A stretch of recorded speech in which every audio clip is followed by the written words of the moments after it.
आपका इस वीडियो में बहुत बहुत स्वागत है भाई, और मेरे इस ब्लॉग में आपका बहुत बहुत स्वागत है भाई। इस वीडियो में जो रियल एस्टेट मतलब ज़मीन से रिलेटेड भाई जितनी भी जानकारियां हैं, जैसे अगर कोई व्यक्ति प्लाट खरीदता है और उसको जो जानकारी चाहिए कि किस टाइप से ख़रीदना है, क्या सावधानियाँ लेना है, क्या उसके एडवांटेज है, क्या डिसएडवांटेज है भाई। तो इस वीडियो में जो रियल एस्टेट के दायरे में जो भी अंतर्गत जितनी भी गतिविधियाँ आती हैं भाई, तो उससे रिलेटेड भाई जानकारी मैं इस वीडियो में सर से जानने वाला हूं भाई। ये भाई इन सर से आप मिल सकते हैं। इन सर का नाम है देवेंद्र सर।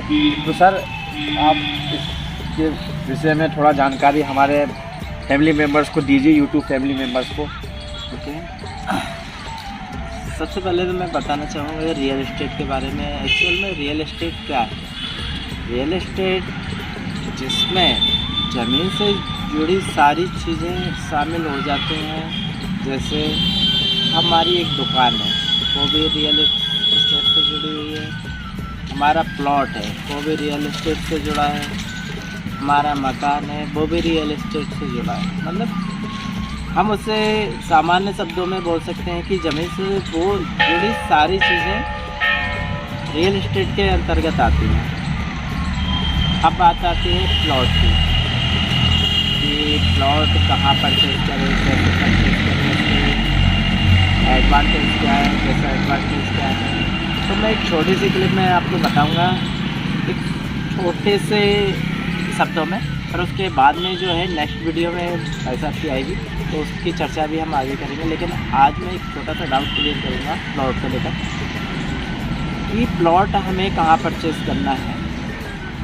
प्लॉट हमें परचेज़ करना है उस जगह जहाँ पर उसका भविष्य बहुत अच्छा है, जिसकी आगे बहुत ही अच्छी संभावनाएं हैं। मान लीजिए आज जिस जगह हम बैठे हुए हैं होशंगाबाद पूरे मध्य प्रदेश में, और मध्य प्रदेश में नहीं पूरे भारत में फेमस है। होशंगाबाद ज़िला पूरे मध्य प्रदेश का एक ऐसा क्षेत्र है जहाँ पे मान रामदास जी की पावन भूमि है, जहाँ पर हमें रहने का सौभाग्य मिल रहा है। और उसी क्षेत्र में कुछ बसावट भी आप देख रहे हैं, आगे पीछे देख सकते हैं। बिल्कुल सर, कि यहाँ के लोगों की संस्कृति क्या है, यहाँ के लोगों का रहन सहन कैसा है। अब बात करते हैं प्लॉट की। तो सबसे बड़ी चीज़ ये है कि हम प्लॉट कहाँ पर परचेज़ कर रहे हैं, प्लॉट कैसा है। पहला हमें सबसे ज़रूरी चीज़ ये देखना है कि उस प्लॉट की रजिस्ट्री हो पा रही है या नहीं। हो सकता है सामने वाला बंदा आपको झूठ बोलकर आपको प्लॉट बेच रहा है, हो सकता है उसकी रजिस्ट्री पहले से ही हो चुकी है, हो सकता है वो किसी और के नाम पर है, हो सकता है वो आपको धोखा दे रहा है, तो कुछ भी हो सकता है। तो उसकी सारी जानकारी लेना हमें बहुत ज़रूरी है। कई बार हमने देखा होगा कि आसपास के आए दिन ये हमारे कानों में खबर आती रहती है कि किसी के प्लॉट पर किसी बंदे ने कब्ज़ा कर लिया है। ये भी सुनने में आता है, ये भी सुनने में आता है कि किसी गलतफहमी की वजह से किसी बंदे ने किसी और के नाम पर रजिस्ट्री करा के वो प्लॉट अपने नाम करा लिया है। इस चीज़ की भी जानकारी होना हमें बहुत ज़रूरी है।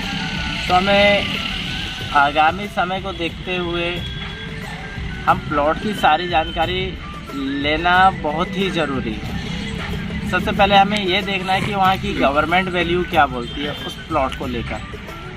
अगर वहाँ की गवर्नमेंट वैल्यू बहुत ही अच्छी है तो आप उसे बेझिझक आप उसे खरीद सकते हैं, और उस पर अपने भविष्य को लेकर आगामी चीज़ों की जो भी आप प्लानिंग करना चाहते हैं वो कर सकते हैं। जैसे उस प्लॉट पर आपको मकान बनाना है, दुकान बनानी है, या फिर कुछ बिजनेस करना है, ऑफिस डालना है, तो कर सकते हैं। बस ये है कि वहाँ की वैल्यू बहुत ही अच्छी होनी चाहिए।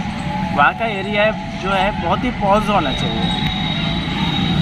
पता चल रहा है हमें कि शहर से कई किलोमीटर दूर दराज में हम उस ज़मीन को खरीद रहे हैं जो किसी मतलब की नहीं है। अगर वहाँ परचेज़ भी कर रहे हैं तो हमें उसका अंदाज़ा होना चाहिए कि आगामी समय में कितने समय में लगभग कितने समय में वो हमें फ़ायदा देगा।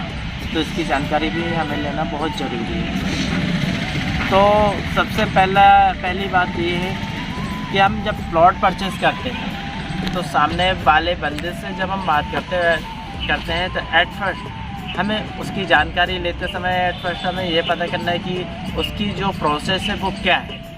एट फर्स्ट वो उस पर फाइनेंस करा पा रहा है या नहीं करा पा रहा है। और उसके साथ साथ ये भी हो सकता है आपके साथ में कि कुछ जगह शॉर्ट पेमेंट पर भी होता है। तो हम जो यहाँ पर करते हैं तो उसमें से एट फर्स्ट हम करते हैं बुकिंग। जो भी प्लॉट साइज आपने देखा है प्लॉट की सबसे पहले हम चर्चा करते हैं, उसके बाद में आफ्टर दैट उस पर अगर हमारी डील हो जाती है तो उसकी बुकिंग करते हैं। बुकिंग करने के बाद में बुकिंग में सारी चीज़ों की जानकारी इसमें लिखी होती है कि कितना पैसा कब कब देना है, उसकी आगे की प्रोसेस क्या रहेगी। हमारे यहाँ एट फर्स्ट ये होता है कि बुकिंग अमाउंट दिया जाता है, आफ्टर दैट उसके बाद में आगे की प्रोसेस शुरू की जाती है। पर उसके बाद में एक समय निश्चित किया जाता है जिस समय की रजिस्ट्री करते हैं।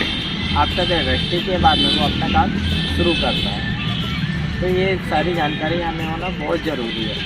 कुछ लोगों को रजिस्ट्री के बारे में भी जानकारी नहीं होती है कि रजिस्ट्री किस तरीके से की जाती है, उसकी प्रोसेस क्या है, उसकी लीगल प्रोसेस क्या है, उसकी जानकारी होना भी हमें बहुत ज़रूरी है। हमारे यहाँ पे ज़्यादातर जो है प्रोवाइडर ही उसकी सारी जानकारी लीगल प्रोसेस कर देते हैं, लेकिन उसकी जानकारी कस्टमर को होना भी बहुत ज़रूरी है। उसकी लीगल प्रोसेस क्या है, कितना पैसा रजिस्ट्री में लगेगा, उसकी एक्चुअल वैल्यू क्या है। अगर कई बार समस्या ये भी आ जाती है कि हमें फाइनेंस कराना होता है अपने प्लॉट पर, तो हमें लीगल डॉक्यूमेंट्स को शो करना होता है, उसकी वैल्यू बढ़ाना होता है। तो वो सारी चीज़ें भी हम देख सकते हैं। और इसकी जानकारी आगे बढ़ाते हुए मैं और एक छोटी सी चीज़ बताना आपको चाहूँगा। आराम से ठीक। उसके बाद में ये बताना चाहूँगा कि ये जो प्लॉट आप देख रहे हैं इसकी वैल्यू अभी की कंडीशन में बहुत ही हाई लेवल पे जाती जा रही है। एट फर्स्ट हमने जब ये प्रोजेक्ट शुरू किया था सेल के लिए तब इसकी कीमत मात्र 1200 रुपये स्क्वायर फीट थी। आज इसकी कीमत 1800 रुपये स्क्वायर फीट है। तो ये भविष्य को लेकर भी हमें आगामी समय को लेकर सारी जानकारियों का पता होना चाहिए कि हम कहाँ इन्वेस्टमेंट कर रहे हैं। तो इसी के साथ साथ आगे की वीडियो में भी और भी दिलचस्प जानकारी आपको बताएंगे। और इसकी सटीक जानकारियों के लिए आप ये वीडियो को देखते रहिए और चैनल को सब्सक्राइब कीजिए और लाइक ज़रूर कीजिएगा।